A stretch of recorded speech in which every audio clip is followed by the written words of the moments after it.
Dalam rangka memperingati hari ulang tahun Kodam Iskandar Muda yang ke-56 tahun, ribuan anak yatim di Aceh bermain bersama TNI dalam kegiatan Hari Gembira. Anak-anak pun ikut bermain bersama serta mengenal alutsista milik TNI. Ribuan anak yatim di Aceh mengikuti kegiatan acara Hari Anak Yatim Gembira yang diselenggarakan serentak di seluruh jajaran Kodam Iskandar Muda. Sebanyak 6.000 orang anak yatim tampak begitu bergembira ikut serta dalam kegiatan yang digelar di Banda Aceh. 2.000 dari mereka berasal dari kota Banda Aceh dan sekitarnya, sementara 4.000 anak yatim lainnya berasal dari Lok Semawe dan Melabuh. Mereka terlihat antusias mengikuti kegiatan ini. Panglima Kodam Iskandar Muda Mayor Jenderal TNI Muhammad Hasan didampingi Ketua Persid Kartika Chandra Kirana Daerah Iskandar Muda, Ririk Hasan, bersama sejumlah pejabat Kodam ikut hadir dalam acara Hari Gembira Anak Yatim yang dipusatkan di lapangan Blang Padang, Kota Banda Aceh.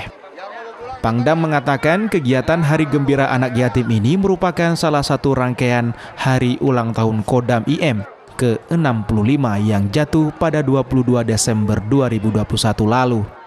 Acara ini sebagai bukti bahwa Kodam Iskandar Muda peduli terhadap anak yatim dengan berbagai kebahagiaan. Acara ini memang ya salah satunya bagian dari rangkaian ulang tahun Kodam Iskandar Muda.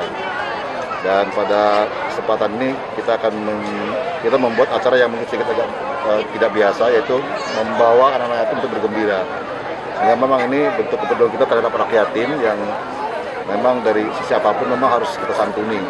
Dan ini kita gagas dan dilaksanakan di seluruh jajaran Kodam Iskandar Muda, baik di Banda Aceh, Lok Semawe, dan di Melabuh, serta beberapa kodim yang melaksanakan secara terpisah.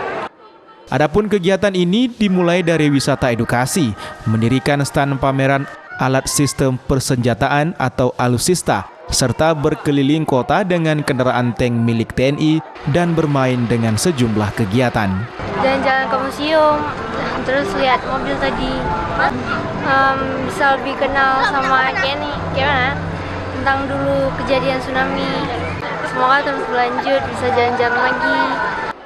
Bergembira dengan yatim dilakukan sebagai bentuk peduli Kodam Iskandar Muda ke masyarakat Aceh. Kegiatan ini juga serentak digelar di seluruh kabupaten kota se-Aceh. Dari Kota Banda Aceh, Topan Mustafa Ainus melaporkan.